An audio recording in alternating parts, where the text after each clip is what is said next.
versatility in modern dancing. Perfect.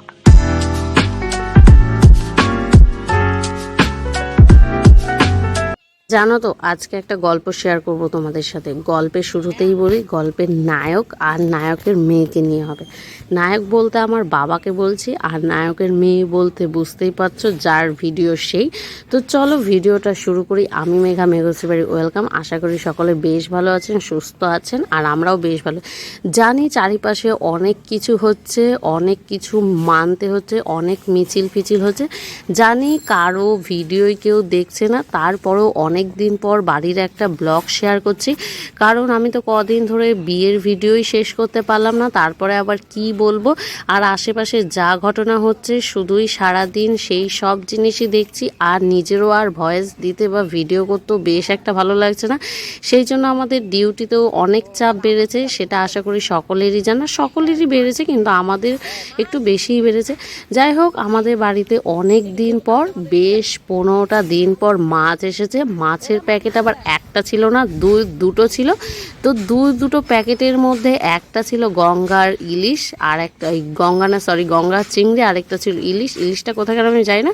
তো যাই হোক, ওই চালানি ইলিশ ছিল, বেশ খেতে ছিল, স্বাদ ছিল বেশ, আর সুগন্ধ তো অনেক বেশ ছিল।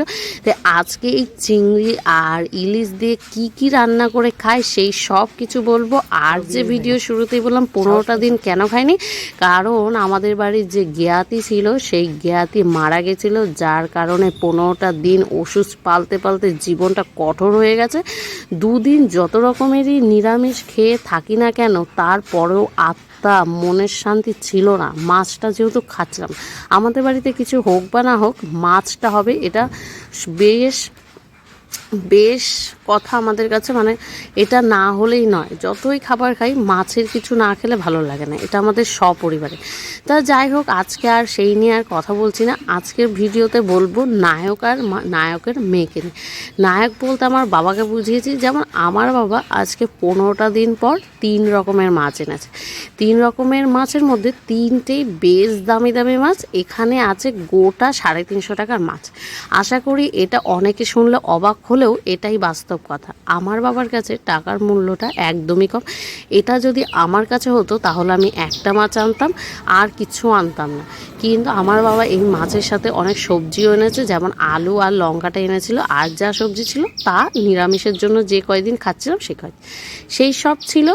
আর এই সবের মধ্যে বাবাকে যখনই বলি যে একটু বেচে বুঝে তারপর আনবে, বাবা শুধু একটা কথাই বলে, তুই খেতে পারবি না। কারণ আমার বাবা জানে আমি প্রচুর কিপটে, কিন্তু আমাকে আমার বাবা কিপটে বলে তাতে আমার কোনো গায়ে লাগে না, কিন্তু আমায় যদি কেউ কিপটে বলে তখন আমার বেশ গায়ে লাগে। কারণ আমার বিপদের সময় কেউ আমাকে 10টা টাকা দিয়ে সাহায্য করেনি বা করবে না, তাই আমাকে কে কিপটে বললো আর কিপটে না বললো তাতে আমার কিচ্ছু আসে যায় না।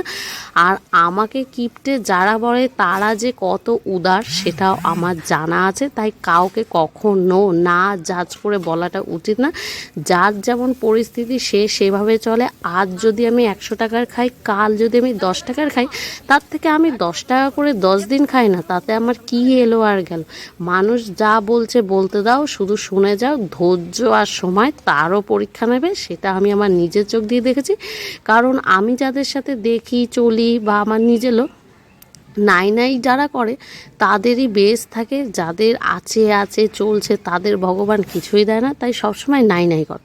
নাই করতে করতে দেবে ভগবানও খুশি হয় তোমায়, আর যা আছে তার সাথে আরও অনেক জিনিস দেবে, যেটা আমার চোখে বেশ প্রমাণ। জানি আমার কথা অনেকের পছন্দ লাগবে না, তাতে আমার কিছু আসেও না যায়ও না। আমার জীবনের সাথে যা হয়েছে সেটাই আমি বলি। তাই আজকে দুপুরে মাছ, চিংড়ি, ইলিশ দুটো দিয়ে যা খাবার করেছে প্রত্যেকটা খাবারই বেশ সুস্বাদু ছিল। তাই দুপুরের খাবারতেও দেখাচ্ছি, চিংড়ি মাছের মাথার বড়া ছিল, চিংড়ি দিয়ে উচ্ছে ভাজা ছিল, চিংড়ি দিয়ে ঝিঙে দিয়ে একটা চচ্চড়ি ছিল ফল কিছু ছিল, ইলিশ গাঠির ঝোল। আজকের এই খাবারগুলো দুর্দান্ত খেয়েছি। আবারও অনেক ভিডিও নিয়ে আসবো তোমাদের কাছে। সকলে ভালো থেকো, সুস্থ থেকো, পাশে থেকো। আর কি হচ্ছে না হচ্ছে অবশ্যই জানিও। সকলে ভালো থেকো, সুস্থ থেকো।